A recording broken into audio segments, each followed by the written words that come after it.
سیدنا ابو ذر غفاری صحابی رسول ہیں، بہت زبردست صحابی گزرے ہیں۔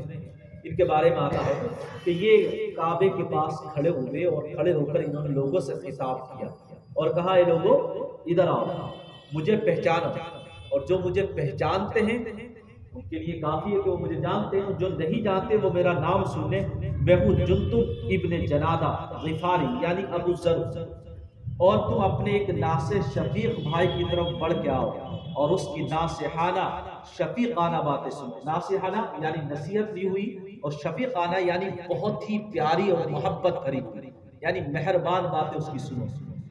تو لوگ آپ کے ارد گرد جمع ہو گئے، بھیڑ لگ گئی۔ اب آپ سوچئے اس وقت بھی لوگ نصیحت سننے کے لیے جمع ہو جاتے تھے۔ جب کسی نے کال کی، ابو ذر غفاری نے جب ان کو بلایا، وہ نصیحت کے لیے جمع ہوئے، انہوں نے کہا اے لوگوں، تم میں جو آدمی کسی دنیاوی سفر کا ارادہ رکھتا ہے تو وہ زیادہ سفر کے بغیر نہیں نکلتا، یعنی اگر کوئی سفر میں جاتا ہے تو وہ اپنے ساتھ سفر کا توشہ لے کر چلتا ہے۔ ہمیں مثال کے طور پر کانپور جانا ہے کل کو، تو ہم کیا کریں گے؟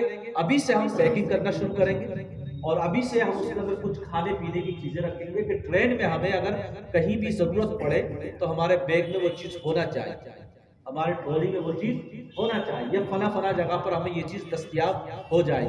یا ہم یہاں تک پلاننگ کرنے لگے ہیں اب تو کہ مجھے اگر لکھنؤ یا کانپور میں ٹھہرنا ہے تو وہاں میں کس ہوٹل میں ٹھہروں گا، کس جگہ پر ٹھہروں گا، یہ پلاننگ بھی ہم لوگ اب پہلے کر لیتے ہیں۔ اسی طرف آپ نے اشارہ فرمایا کہ جب کوئی سفر پہ نکلتا ہے تو زیادہ سفر لے کر چلتا ہے، لیکن یہ بتاؤ تم سفر آخرت پر ہو تو کیا تم نے اس کے لیے کوئی تیاری کی؟ آپ کا یہ سوال ہے، آپ نے سفر آخرت پر ہو، کیا تم نے اس کے لیے کوئی تیاری کی کہ اس سفر کو کیسے پار کرنا ہے؟ سفر آخرت جو شروع ہوگا آپ کا مرنے کے بعد۔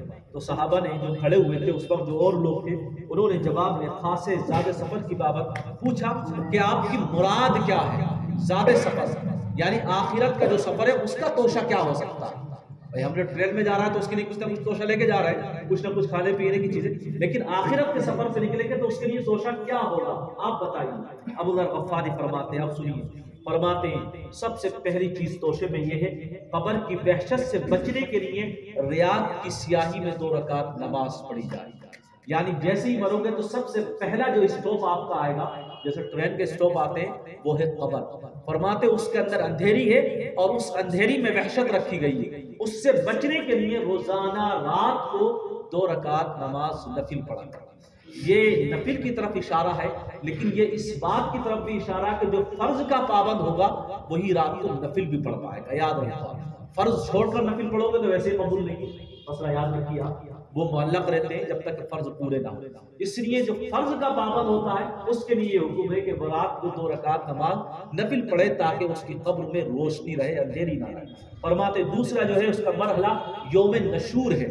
یوم نشور اس دن کو کہا جاتا ہے جس دن لوگوں کو اٹھایا جائے، یعنی قبر میں گئے، قبر کے بعد اٹھایا جائے گا۔ فرماتے اس دن بہت تپش ہوگی، بہت سختی ہوگی۔ جیسے ہم لوگ ابھی جاتے ہیں کہ صاحب نینی تال میں بڑی ٹھنڈ ہے، گوما میں بڑی گرمی ہے، تو ہم اس کے حساب سے اپنے کپڑے رکھتے ہیں کہ ہمیں وہاں سے کون سا لباس زیب تن کرنا ہے۔ فرماتے یوم نشور میں بڑی سخت تپش ہوگی، گرمی ہوگی، سورج سوا نیزے پر ہوگا۔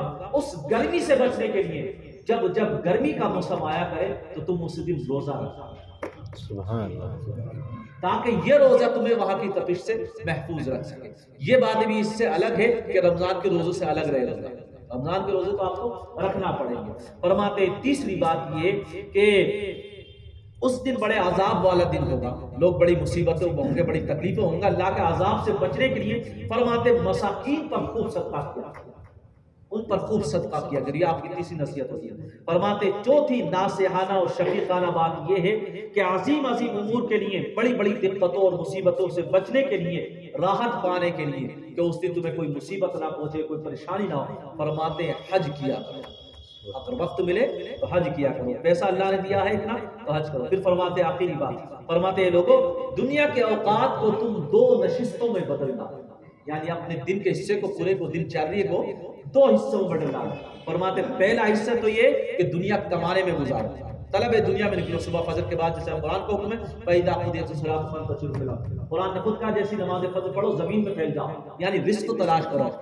تو فرماتے پہلا حصہ تو یہ ہے کہ آپ رزق میں لگ جاؤ، دنیا کی طرف میں لگ جاؤ، لیکن فرماتے دوسرا حصہ یہ طلب آخرت میں لگ جاؤ۔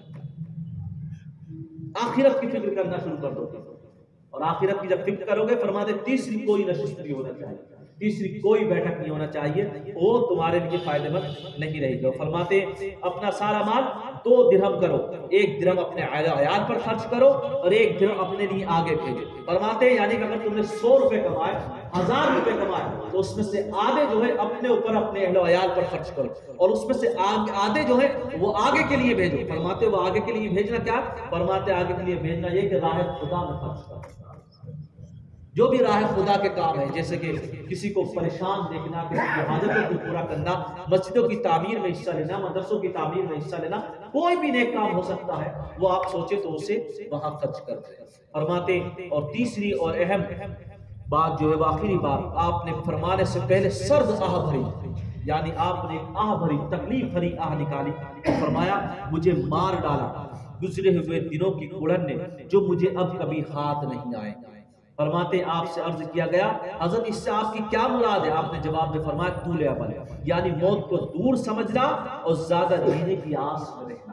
ہم نے زندگی یوں گزار دی کہ موت بہت دور ہے، بعد میں عبادت کر لیں گے، شاید موت ابھی نہیں آئے گی، یا ہم نے زندگی یوں گزار لی کہ ابھی مجھے یہ کرنا ہے، ابھی مجھے یہ کرنا ہے، اب اسے پورا کرنے میں لگے رہے، مگر جس مقصد کے لیے بھیجا گیا اس مقصد کو ہم نے پس پش ڈالا۔ یہ مقصد ہے آپ کے کہنے کا۔ آپ یہ کہنا چاہتے ہیں کہ طول عمل کا مطلب کیا ہے؟ تو یہ ہے کہ ہم نے سوچا کہ ابھی ہماری زندگی بہت ہے، ایک تو یہ ہوتا، ایک طول عمل کا مطلب انہوں نے بیان فرمایا یہ ہے کہ ہم اپنی آرزوؤں کو پورے کرنے میں لگے کہ یہ کر لوں یہ کر لوں۔ اکثر ہوتا ہے کہ سائیکل ہے تو بائک خرید لوں، بائک ہے تو کار خرید لوں، کار ہے تو یہ خرید لوں، 2 BH کا ہے تو 4 BH کا ہو جائے، 4 ہے گا تو 6 کا ہو جائے، 100 گز میں ہے تو صاحب 200 گز میں ہو جائے، یہ ہم سوچتے رہتے ہیں اور اسی میں لگے رہتے ہیں، جبکہ ہمیں جس مقصد کے تحت کہا گیا وہ ہمارا رہ جاتا ہے۔ ہم ایک کونے میں بھی رہ سکتے ہیں، ہم اللہ تبارک و تعالیٰ کی عبادت کے لیے بس ہمیں جگہ چاہیے، ہمیں اسی دنیا کے لیے پیدا کیا گیا ہے، اسی مقصد کے تحت، باقی آخرت تو ہے ہی ہماری